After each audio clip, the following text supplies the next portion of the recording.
జరిగిన సార్వత్రిక ఎన్నికలలో ఆంధ్రప్రదేశ్ రాష్ట్రంలో పిఠాపురం నియోజకవర్గం కాకినాడ జిల్లాలో వైఎస్ఆర్సీపీ అభ్యర్థినిగా నాకు అవకాశం ఇచ్చారు. జగన్మోహన్ రెడ్డి గారికి నా హృదయపూర్వక ధన్యవాదాలు తెలియజేస్తున్నాం. మరి కార్యకర్తలు కానీ, నాయకులు కానీ, గ్రామాన, వార్డున, అదేవిధంగా వైఎస్ఆర్సీపీ అభిమానులు కానీ, నన్ను ప్రోత్సహించేవారు కానీ, నన్ను అభిమానించేవారు కానీ, ఒక ఆడపడుచుగా నా వెన్నంటి ఉండి నాకు మరి ఇన్ని ఓట్లు రావడానికి ప్రజల నుంచి నాకు చాలా సపోర్ట్ చేశారు. మరి చేసిన వారందరికీ కూడా నేను హృదయపూర్వకంగా ధన్యవాదాలు తెలియజేస్తున్నాను. అదేవిధంగా నాకు ఓట్లు వేసిన ప్రజలందరికీ కూడా హృదయపూర్వకంగా ధన్యవాదాలు. పిఠాపురం నియోజకవర్గ ప్రజలకి కూడా నా ధన్యవాదాలు తెలియజేస్తున్నాం.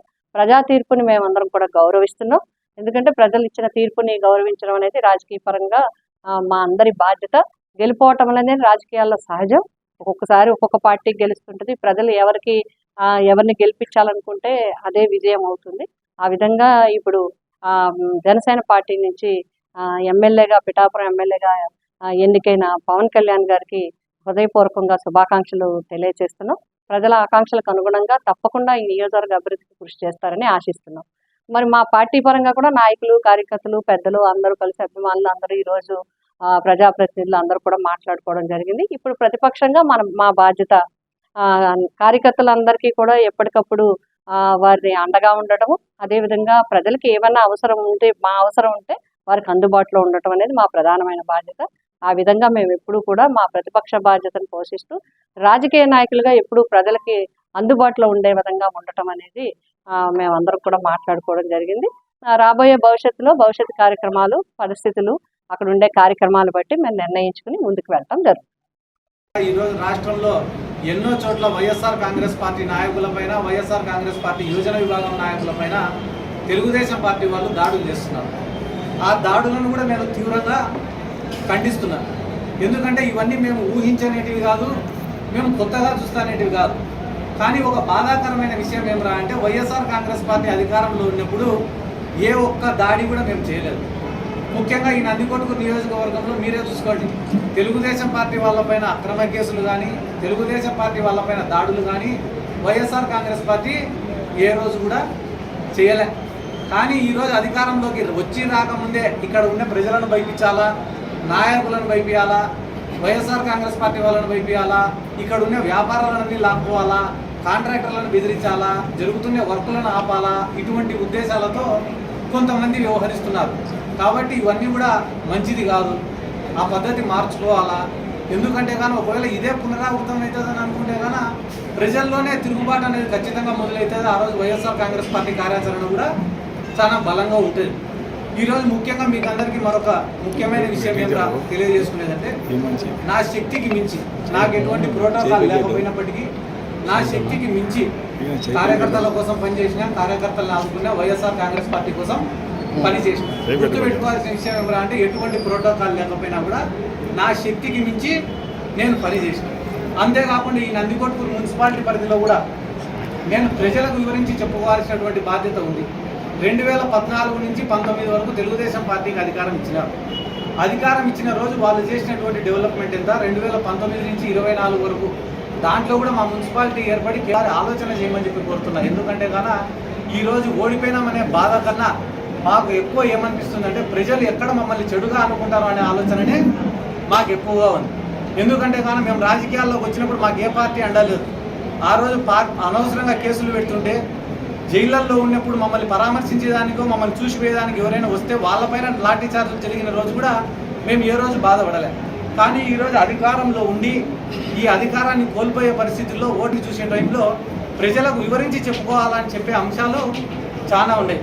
కాబట్టి పేదవాళ్లకు న్యాయం చేయాలా, డెవలప్ చేయాలా అనే ఒక తపనతోనే మేము పనిచేసినాం తప్ప రాజకీయాలలో అవినీతి చేయాలా, డబ్బు సంపాదించుకోవాలా, కాంట్రాక్టులలో కమిషన్లు కొట్టాలా, సారాయి వ్యాపారాలు చేయాలా, లేకుంటే భూ కబ్జాలు చేయాలా, లేకుంటే కానీ ఏమన్నా ప్రజలపైన దాడులు చేసి ఆ కేసుల నుంచి తప్పించుకోవాలని చెప్పి ఏ రోజు కూడా మేము రాజకీయాలు చేయలేదని చెప్పి ఈ నందికొట్కూరు నియోజకవర్గ ప్రజలకు వివరించి, విన్నవించి చెప్పుకుంటున్నా. ఎందుకంటే కానీ ఏమేం తప్పుల వల్ల ఈ ఎన్నికల్లో ఓటమి జరిగిందనేది సమీక్షించి తెలుసుకోవాల్సినటువంటి అవసరం ఉంది. ఎందుకంటే నిన్న మొన్న కూడా కొంతమంది నాయకుల ప్రెస్ మీట్లు చెప్పిన, ఒకరు ఒక కారణం చెప్తున్నారు, ఇంకొక కారణం చెప్తున్నారు. అవన్నీ కూడా బయట మీడియాకి చెప్పేటివి కాదు. కాబట్టి నేను కూడా పార్టీలో కూర్చొని అంతర్గతంగా చర్చించి వాటిపైన కూడా సరైన నిర్ణయం తీసుకుంటాం త్వరలోనే. ఖచ్చితంగా రానున్న రోజులలో ప్రజల్లోకి బలంగా వెళ్తాం. ప్రభుత్వం రానున్న రోజుల్లో కొత్త ప్రభుత్వం ఏర్పడబోతుంది. వాళ్ళు చేసే కార్యక్రమాలను కూడా దగ్గర నుంచి చూస్తాం. ఎందుకంటే కానీ జగన్మోహన్ రెడ్డి గారు ఆ రోజు సంక్షేమ పథకాలు ఇచ్చే రోజున నారా చంద్రబాబు నాయుడు గారు కానీ మిగతా తెలుగుదేశం పార్టీ నాయకులు కానీ ఈ రాష్ట్రం శ్రీలంక అయిపోతుందని చెప్పిన మాట రాష్ట్ర ప్రజలందరికీ తెలిసిన విషయమే. కానీ ఈరోజు జగన్మోహన్ రెడ్డి గారు ఇచ్చిన హామీలకు 10 రెట్లు ఎక్కువ హామీలు చంద్రబాబు నాయుడు గారు ఇవ్వడం జరిగింది. కాబట్టి వాటిని ఎంతవరకు మీరు పరిష్కరించగలుగుతారు, ఎంతవరకు ప్రజలకు అందించగలుగుతారు? ఈ అందించే క్రమంలో మీరు ఏదన్నా కూడా చేయలేకపోతే ఖచ్చితంగా వైఎస్ఆర్ కాంగ్రెస్ పార్టీ తరఫున ఖచ్చితంగా తెలుగుదేశం పార్టీని కానీ కూటమి ప్రభుత్వాన్ని కానీ ప్రశ్నిస్తామని చెప్పి ఈ సందర్భంగా నేను తెలియజేసుకుంటూ, ముఖ్యంగా నేను చెప్పదలుచుకునే విషయం అధికారంలో ఉన్నప్పుడు చెప్తున్నా, ఇప్పుడు చెప్తున్నా, ముఖ్యంగా నందికొట్కూరు నియోజకవర్గంలో ఉండేటటువంటి వైఎస్ఆర్ కాంగ్రెస్ పార్టీ నాయకులు కానీ కార్యకర్తలు కానీ ఇంత మంచి క్యాడర్ దొరికినందుకు, ఇంత మంచి నాయకులు దొరికినందుకు నిజంగా మా అదృష్టం అని చెప్పి కూడా అప్పుడు చెప్పినా ఇప్పుడు చెప్తున్నా. నిస్వార్థంగా ప్రజలకు మంచి చేయాలనే ఒక ఆలోచన తప్ప, ప్రజల దగ్గర ఒక గుర్తింపు తెచ్చుకోవాలనే ఆలోచన తప్ప ఎప్పుడు కూడా ఏదైనా నీరు చెట్టు లాంటి కార్యక్రమాలు చేసుకొని కమిషన్లు కొట్టాలనో, లేదా వచ్చే పెన్షన్లలో కమిషన్లు కొట్టాలనో, లేకుంటే ఏదైనా పోస్టులు వస్తే అమ్ముకోవాలన్న ఆలోచన లేకుండా కేవలం ప్రజల దగ్గర మంచి పేరు సంపాదించుకోవాలని ఒకటే ఒక ఆలోచనతో పనిచేసినటువంటి వైఎస్ఆర్ కాంగ్రెస్ పార్టీ క్యాడర్కి అందరికీ నా జీవితాంతం రుణపడి ఉంటానని చెప్పి కూడా ఈ సందర్భంగా తెలియజేసుకుంటూ, రానున్న రోజులలో మీకు ఎటువంటి ఆపద వచ్చినా, ఏం అవసరం వచ్చినా, ప్రభుత్వం ద్వారా మీకు ఏదన్నా అందకపోయినా ఖచ్చితంగా నేను మీకు అండగా ఉంటానని చెప్పి ఈ సందర్భంగా నేను తెలియజేసుకుంటూ, మీకు అప్పుడు చెప్పినా ఇప్పుడు చెప్తానా, నేను ₹1 సంపాదించుకుంటే ఆ రూపాయికి మించి ₹1.5 మీకోసమే ఖర్చు పెడతానని చెప్పి ఇక్కడ ఉన్న నాయకులందరికీ కూడా ఈ సందర్భంగా మరొకసారి నేను తెలియజేసుకుంటూ, రానున్న రోజులలో ఎక్కడెక్కడైతే తప్పిదాలు జరిగినాయో వాటన్నిటిని కూడా రెక్టిఫై చేసుకుంటామని కూడా ఈ సందర్భంగా తెలియజేసుకుంటూ, ఈ అవకాశం ఇచ్చి ఇక్కడికి ఇచ్చేసిన విలేకరులందరికీ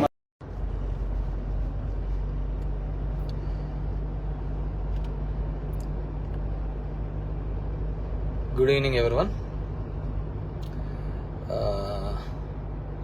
మొదటగా ఈరోజు వైఎస్ఆర్ కాంగ్రెస్ పార్టీ కోసము, నా కోసము పనిచేసిన ప్రతి ఒక్క కార్యకర్త, ప్రతి ఒక్క నాయకుడు, ప్రజలు అందరికీ కూడా పేరు పేరు ధన్యవాదాలు తెలియజేసుకుంటున్నాను. ఇట్స్ ఎ బిగ్ క్వశ్చన్ ఏదైనా. అండ్ గెలిచినటువంటి సత్యకుమార్ కూడా ధన్యవాదాలు తెలియజేసుకుంటున్నాను. కంగ్రాచులేషన్స్. ఇట్స్ బిగ్ క్వశ్చన్ నాకు, అసలు ఏమి ఎక్కడ ఏమి చేశాము అని. అంటే ఓవరాల్గా కూడా రాష్ట్ర ప్రభుత్వం కావచ్చు, నేను కావచ్చు, ఎప్పుడు కూడా పేదవాళ్ళకు అండగా ఉండాలా, పేదవాళ్ళకు తోడుగా ఉండాలని జగన్మోహన్ రెడ్డి గారు ఆలోచించారు. నేను అదే విధంగా ఆలోచించినాం. ఈ 5 years అయితే అసలుకు నేను ఎక్కడన్నా విజయవాడ లాంటి ప్రాంతాలకు పోయి రాత్రి 2 గంటలకు వచ్చినా కానీ మళ్ళీ పొద్దున్నే 7 గంటలకల్లా లేచి ఇంటింటికి వెళ్ళి తిరగడం జరిగింది. వెల్ఫేర్తో పాటు డెవలప్మెంట్ చేయడం జరిగింది. అన్నీ చేసినాం. కేవలం 2 నెలల్లో వచ్చి అసలు అతను ఎవరో తెలియదు, పాడు తెలియదు, ఎక్కడైనా పోయి మామూలుగా జనరల్గా పోయి కూర్చొని నిలవన్నా కానీ ఎవరు జనాలు కనుక్కోలేరు. దీంట్లో మరి ఐ ఫీల్ రియల్లీ సాడ్, బాధ అనిపించేస్తుంది నిజంగా. ఎందుకంటే అరే ఏంది మనం ఇంత కష్టపడి, మగ్గమ్మ వాళ్ళు సూసైడ్ చేసుకుంటే ఎంటపడి భిక్షాటం చేసి డబ్బులు ఇచ్చినాము, నీళ్లు లేక అల్లాడిపోతుంటే తాగునీళ్ళు ఇచ్చినాము, రోడ్లు లేదంటే రోడ్లు ఇచ్చినాము, ఎన్ని కావాలన్నీ చేసినాము. So I feel really very bad. So నిజాయితీగా ఉంటే సరిపోదు, కేవలం అబద్ధాల మీదే బతుకుతేనే బాగుంటుందనే ఆలోచన ఉందేమో తెలియదు. కానీ మనం అది ఆడలేకపోయినాం. ప్రతిసారి కూడా ఇంటికి వచ్చిన ఎవరికే కానీ ఇబ్బంది పెట్టకూడదు, న్యాయం చేయాలనే ఒక ఆలోచన ధోరణితోనే పనిచేసుకుంటూ రావడం జరిగింది. కానీ దురదృష్టం అదే జగన్మోహన్ రెడ్డి కూడా అంతే. మొట్టమొదటిసారి ఒక నాయకుడు పేదవాళ్ళకు మేలు జరగాలి అని ఆలోచించాడు. మేబీ సంక్షేమం ఎక్కువగా చేసి ఉండొచ్చు, ఎప్పుడు లేనంత అంత మాత్రం అభివృద్ధి జరగలేదు అనేది మాత్రం అబద్ధమే కదా. మీ గ్రామాల్లో ఉన్న సచివాలయాలు కావచ్చు, హాస్పిటల్స్ కావచ్చు, అసలు అవినీతి లేకుండా జరగడం ఏంది? ఇంతకుముందు ఏ విధంగా ఉండేది, ఇప్పుడు ఏ విధంగా ఉండేది, వాటిని కూడా చూడలేకపోవడము దురదృష్టకరమే అనుకోవాలి. సో ఏదేమైనప్పటికీ కూడా నేను దగ్గర ఒక పోస్టల్ బ్యాలెట్తో చూసుకుంటే 2600 ఎంతతో ఓడిపోవడం జరిగింది. ధర్మవరం పట్టణంలోనే ఎప్పుడు నేను నిరంతరము ఎప్పుడు అందుబాటులోనే ఉంటాను. అయినా కానీ తెలుసు మరి ఏమి వాళ్ళకు నచ్చిందో, కొత్తగా వచ్చింది, ఏమి నన్ను ద్వేషించినారో ఏదైనప్పటికీ కూడా ఇది నాకు ఒక ఏ రాజకీయ పార్టీకైనా ఇది ఒక గుణపాఠం లాగానే. ఎందుకంటే ఇంతకుముందు జగన్ రెడ్డి గారు ప్రెస్ మీట్లో చెప్పినట్టు అంతమందికి ఒక మేనిఫెస్టో చెప్పి ఆ మేనిఫెస్టోలో 99% చెయ్యాలి అనే ఆలోచన. ఎందుకంటే ఇంతకుముందు చెప్పిన వాళ్ళందరూ మర్చిపోయే వాళ్ళు, పక్కన పడేసేవాళ్ళు. సో దానికి కర్నూలు చావుకు చాలా ఉన్నాయని చెప్పి అబద్ధాలు అనే దాంట్ల మీద ఈ టైటిలింగ్ యాక్ట్ అంటారు, ల్యాండ్ టైటిలింగ్ యాక్ట్ అంటారు, ఇది అంటారు. అరే కొద్దిగా కామన్ సెన్స్గా ఆలోచించారు. గవర్నమెంట్ ఇచ్చిన ఇంటి పట్టాలకే రిజిస్ట్రేషన్ డాక్యుమెంట్లు ఇచ్చినాడు. గవర్నమెంట్ ఇచ్చిన ఇంటి పట్టాలకే రిజిస్ట్రేషన్ డాక్యుమెంట్ ఇచ్చినాడు. అది కూడా మాట్లాడితే ఎట్లా? గవర్నమెంట్ ల్యాండ్లకే రిజిస్ట్రేషన్ చేపించి ఒరిజినల్ పత్రాలు ఇచ్చినాడు. మీ భూములు జగన్ రెడ్డి తీసుకుంటాడంటే ఎలా నమ్మగలిగిన? అది ఒక కారణం అయ్యింటే అది ఎలా నమ్మగలిగినారో ఏమో కానీ అర్థం కావట్లే. సో చూద్దాం. ఇప్పుడు చంద్రబాబు నాయుడు తన అనుభవంతో సంపద సృష్టించాడు. ఏ రోజు సంపద సృష్టించినాడో కూడా తెలియదు.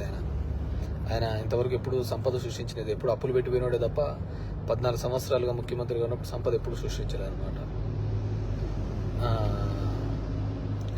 సో సంపద సృష్టిస్తాడన్నాడు. ఎప్పుడు లేని విధంగా సచివాలయంలో 1,50,000 జాబ్స్ ఇప్పించడం జరిగింది. ఇవన్నీ కూడా ఇక్కడ క్యాలిక్యులేషన్లోకి రాలేదు. జనం దగ్గరికి సేవలు రావాలి. కరోనా లాంటి క్లిష్టమైన పరిస్థితిలో ఆ కుటుంబానికి తోడుగా ఉన్నాడు. మేబీ మనుషులు అంటే అలాగే ఉంటారేమో మరి తెలియదు. కానీ ఏదైనప్పటికీ కూడా నా పార్టీ కోసము నిరంతరము కష్టపడిన వైఎస్ఆర్ కాంగ్రెస్ పార్టీ కార్యకర్తలకు, నాయకులకు, నాకు ఓటు వేసి నా ప్రజలకు అందరికీ కూడా పేరు పేరున ధన్యవాదాలు. మా నాయకులకి, కార్యకర్తలకు కూడా ఒకటే చెప్పదలుచుకున్నాను. ఊర్లో చిల్లర అన్నీ కూడా చేస్తూ ఉంటారు, కానీ లెక్క ఎప్పటికీ తప్పదు. లెక్కలు ప్రతి ఒక్కరు ఉంటాయి. కాబట్టి అందరూ కూడా సమన్వయంతో ఉండండి.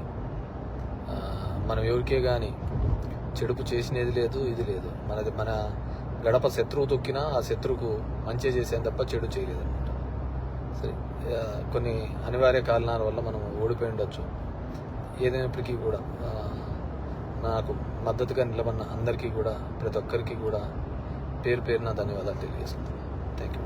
పర్సంటేజ్ మీరు ఇప్పుడు విశాఖపట్నంలో 90,000 దాటినటువంటి భీమిలి గాజువాక రాష్ట్రంలో 2 అతిపెద్ద నియోజకవర్గాలు.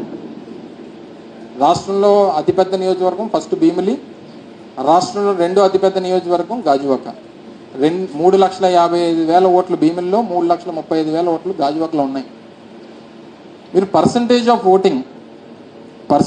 ఓటింగ్ చూసిన తర్వాత గతంలో వచ్చినటువంటి ఓటింగ్స్, గతంలో నాగిరెడ్డి గారు గాజువాకలో గెలిచినప్పుడు వచ్చినటువంటి ఓట్లు 72,000. నేను ఓడిపోయినప్పుడు 64,000 వచ్చాయి నాకు. సో గతం కన్నా ఒక 8,000 ఓట్లు వైఎస్ఆర్ కాంగ్రెస్ పార్టీకి నష్టం కలిగింది. కానీ ఇందులో జరిగినటువంటి రాష్ట్ర వ్యాప్తంగా ఈ స్థాయిలో మేజర్ కాన్స్టిట్యున్సీస్లో మెజారిటీస్ రావడానికి గల కారణం ఓట్ ట్రాన్స్ఫర్ అనేటువంటిది కూటమి పార్టీల మధ్య 100% జరిగిందనేటువంటిది కనబడతా ఉంది. అంటే ఏ రాజకీయ పార్టీ పోటీ చేసినా వారితో కలిసి ఉన్నటువంటి మిగిలినటువంటి 2 రాజకీయ పార్టీలకు సంబంధించినటువంటి ఓట్ ట్రాన్స్ఫర్ అనేటువంటిది 100% వారికి జరిగింది. సో సహజంగా ఏమనుకుంటాం, నా సామాజిక వర్గానికి చెందినటువంటివో లేదా నా ప్రాంతానికి సంబంధించినటువంటివో లేకపోతే నా వర్గానికి సంబంధించినటువంటి ఓట్లో కనీసం ఆ పార్టీ పోటీ చేయట్లేదు కాబట్టి ఆ పార్టీ నుంచి కొంతనే నాకు వస్తుందని చెప్పి ఆశించినటువంటి వారు చాలామంది ఉన్నారు రాష్ట్రంలో. అంటే మా పార్టీ తరపు నుంచి పోటీ చేసినటువంటి వారు ఇంక్లూడింగ్ నాతో సహా. ఆ ఓట్ ట్రాన్స్ఫర్ అనేది గతంలో 56,000 పల్లా శ్రీనివాస్ గారికి 2019లో వచ్చాయి. 58,000 ఓట్లు పవన్ కళ్యాణ్ గారికి వచ్చాయి. ఇవి రెండు కలిపితే దాదాపు 1,20,000 ఓట్లు. 100% ఓట్ ట్రాన్స్ఫర్ అనేటువంటి జరిగిపోయింది. దాంతోపాటు గాజువాక సంబంధించి అంటే స్పెసిఫిక్గా నేను గాజువాక నేను ఎందుకు చెప్తున్నానంటే నేను రిప్రజెంట్ పోటీ చేసినటువంటి కాన్స్టిట్యున్సీ కాబట్టి అక్కడ ఉన్నటువంటి ఇష్యూస్ స్టీల్ ప్లాంట్ ఇష్యూ కానీ లేకపోతే ఇంకోటి కానీ ఇప్పుడు వారికి కూడా అవకాశం వచ్చింది. సరే జగన్మోహన్ రెడ్డి గారు వచ్చి మీరు కూటమికి ఓటేస్తే మీరు ప్రైవేటైజేషన్కి మద్దతు పలికినట్టే అనేటువంటి మాట చెప్పినా కూటమికి ఓటేశారు. నిర్వీర్యంగా చూస్తూ ఊరుకుంటున్నారో, తోలుబొమ్మల్లాగా చూస్తూ ఊరుకున్నారో, వీటన్నిటిని కూడా మేము కూడా మా కార్యకర్తలను కాపాడుకోవడం కోసం 26 జిల్లాల్లో మాజీ మంత్రులతో, ఎమ్మెల్యేలతో, ఎమ్మెల్సీలతో వీళ్ళందరితో కూడా 26 జిల్లాల్లో కమిటీలు ఏర్పాటు చేయడం జరుగుతుంది. ఈ కమిటీలందరూ కూడా ఎక్కడెక్కడ తెలుగుదేశం ఈ కూటమి నాయకులందరూ కూడా ధ్వంసరచన చేసి ధ్వంసం చేస్తున్నారో, హింసాకాండ చేస్తున్నారో అక్కడ వైఎస్ఆర్ కాంగ్రెస్ పార్టీని వెళ్లటం, వాళ్ళని పరామర్శించడం, అక్కడ వీడియోలు ఫోటోలు మొత్తం తీసుకుని అక్కడ ఉన్న ఎస్పీని కలవటం, మీడియా ద్వారా ప్రపంచానికి తెలుగుదేశం పార్టీ కూటమి నాయకులందరూ కూడా ఎంత ధ్వంసం చేస్తున్నారో, హింస చేస్తున్నారో, మారణకాండ చేస్తున్నారో అదంతా కూడా ప్రపంచానికి చెప్పే కార్యక్రమాన్ని మా కార్యకర్తల్ని కాపాడుకునేదానికి, మా కార్యకర్తలకు అండగా ఉండేదానికి ఈరోజు జగన్మోహన్ రెడ్డి గారు కమిటీలు వేశారు. ఆ కమిటీలన్నీ కూడా రేపటి నుంచి ఆ కార్యక్రమాల్లో ఎక్కడెక్కడైతే దాడులు జరిగినాయో దాడులు జరిగిన వెంటనే సమాచారాన్ని అందుకు వెళ్తాం గాని, అలాగే లీగల్ టీంలన్నీ కూడా రాష్ట్ర వ్యాప్తంగా ఉన్న 26 నియోజకవర్గాల్లోని వైఎస్ఆర్ కాంగ్రెస్ పార్టీ లీగల్ టీంలన్నీ కూడా యాక్టివేట్ చేయడం జరిగింది. వాళ్లు కూడా ఎవరైతే రాజకీయ పార్టీ నాయకులతో పాటు వాళ్లు కూడా వెళ్తాం, కేసులు ఎక్కడెక్కడైతే కడతలేదో కేసులు చేసేదానికి కూడా ఎస్పీలని కలవటం, అలాగే ఆ వివరాలన్నీ కూడా మళ్లీ గవర్నర్ గారికి తీసుకొచ్చి ఇచ్చేదానికి కూడా ఇవాళ మేము నిర్ణయం తీసుకోవడం జరిగింది. ఇవాళ మరొకసారి కూటమి నాయకుడైన చంద్రబాబు నాయుడు గారిని కూడా గట్టిగా మేము హెచ్చరిస్తున్నాం.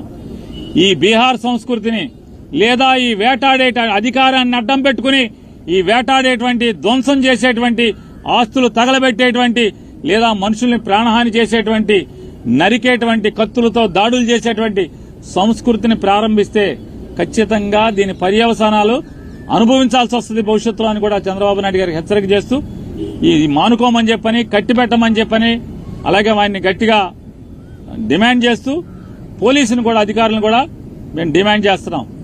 ఈ రకమైనటువంటి చేస్తే భవిష్యత్తులో చేయగలిగేదే ఉంటుంది. పిల్లిని గదిలో పెట్టి కొడితే పిల్లి కూడా తిరగబడుతుంది ఆత్మరక్షణ కోసం. ఖచ్చితంగా వైఎస్ఆర్ కాంగ్రెస్ పార్టీ కార్యకర్తలను కాపాడుకుంటాకి మేము కూడా తిరుగుబాటు చేయాల్సిన పరిస్థితులు వచ్చేదాకా తీసుకురాబాకండి అని చెప్పని కూడా వారికి తెలియజేసుకుంటూ గవర్నర్ గారు గట్టిగా చెప్పారు. పోలీసుని పిలిపించి వీటన్నిటి మీద విచారణ చేయిస్తాను, ఈ ధ్వంస రచనని, ఈ హింసాకాండని కంట్రోల్ చేస్తానని చెప్పని కూడా గవర్నర్ గారు చెప్పడం జరిగింది.